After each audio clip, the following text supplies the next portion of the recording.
2 సార్లు గుడిసెలు తీసేయడం జరిగింది.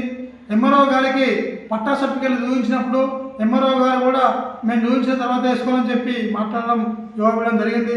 అనంతరము తర్వాత కొంతమంది వ్యక్తులు అక్కడ రియల్ ఎస్టేట్ వ్యాపారులు ఒకరోజు మధ్యాహ్నం వచ్చి అందరూ 50 మంది వచ్చి ఆ గుడిసెలన్నింటినీ తగలబెడితే కేసు కూడా వేయడం జరిగింది.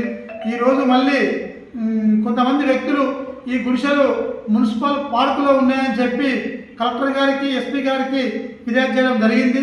మున్సిపల్ పార్కులో ఉన్నాయని చెప్పి మనం కూల్ చేస్తే మున్సిపల్ అధికారులు వచ్చి కూల్ చేస్తే మున్సిపల్ అధికారులకు కూడా మేము సమాచార చట్టం ద్వారా పార్క్ ప్లేస్ ఎక్కడుందో అడగడం జరిగింది. పార్క్ ప్లేస్ కూడా మున్సిపల్ ప్లానింగ్ అధికారి నేను పార్క్ ప్లేస్ ఎక్కడుందో ఆ రోడ్ ఎక్కడుందో నేను అర్థం చూపిస్తానని చెప్పి ఏప్రిల్ 17వ తారీఖు నాడు జాగా మీదకి పొజిషన్ మీదకి వచ్చి మాకు